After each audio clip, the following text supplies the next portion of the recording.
All right, let's dive into the sea of emotions today. You know, emotions are so fascinating, right? It's like they're this entirely different language we all speak. Understanding them can really transform how we interact with the world. To start, let's break down some common emotions we encounter daily. Take happy, for example. Just think about how you feel when you see an old friend after years apart. It's not just a simple smile. There's this rush of warmth that fills your chest. Like the time I ran into an elementary school buddy at a coffee shop. It felt like time traveled back to those carefree days. Wow, that sounds amazing. Can you, share more about how you felt during that moment? I bet it was really overwhelming, right? Absolutely. I felt all giddy and nostalgic, like this burst of energy, you know?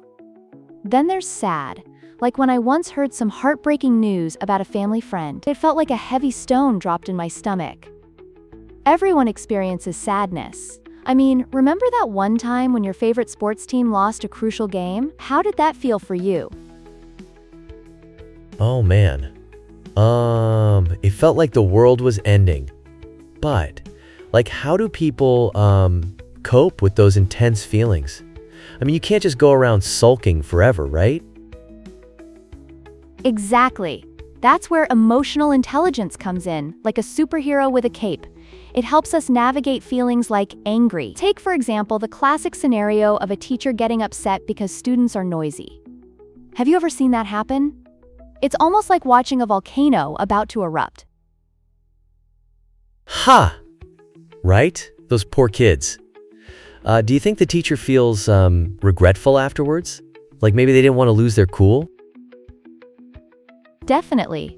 Sometimes anger can cloud our judgment, making us say things we don't mean. That's why it's crucial to be mindful. Mindfulness helps us calm down. After a while, it can make us feel more content with ourselves. For instance, after a long, soothing bath, do you ever feel that wave of relief wash over you? Oh yes. I always feel like all my stress just disappears. What about feelings like anxious? Can they affect us even when we're super excited about something? A great point. It's so interesting how intertwined those feelings can be. Picture being excited about an upcoming vacation, but also feeling anxious because, well, you need to pack and plan, right? My friend once got anxious before a big trip and ended up packing like a dozen extra shoes, all because she didn't know what to expect. Haha. Wow, that's some serious overpacking. I wonder, what's the best way to manage that anxiety? Does it help to talk it out? Talking it out is gold. It lightens the load, for sure.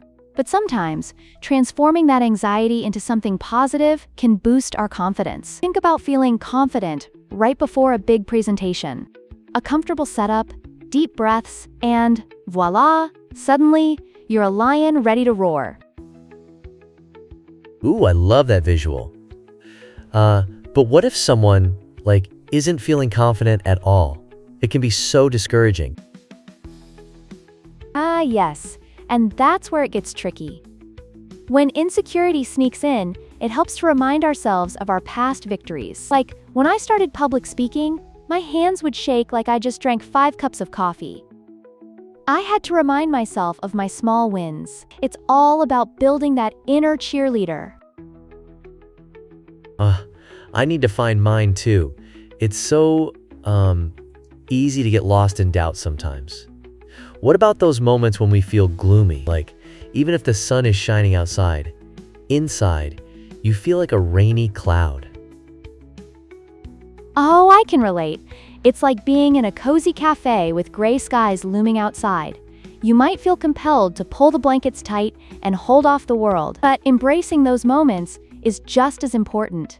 It's like tasting dark chocolate. It can be bittersweet, but absolutely profound. Yes.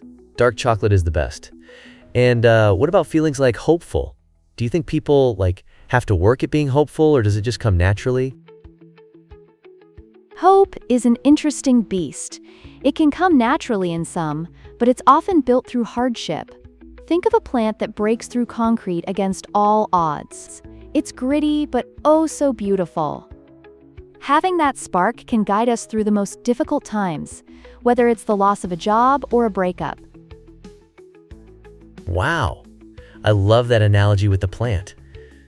Can everyone find their inner plant? I mean, how do we uncover that hope, you know? Yes, everyone can. It requires self-reflection and a sprinkle of gratitude. Sometimes, stopping to appreciate the little things, like a peaceful lake or a heartwarming moment, can reignite that flame. So, practicing gratitude can be super powerful, huh? Wow, I really need to add that into my routine. It sounds, life-changing. Absolutely. It's transformative. Emotions, like tides, come and go, but how we ride those waves is what truly matters.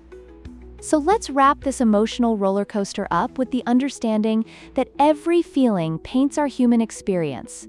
Whether ecstatic, grateful, or even fearful, they all contribute to our colorful lives. I love that. It's comforting to know that every emotion has its place, right? I totally feel that emotional roller coaster every day.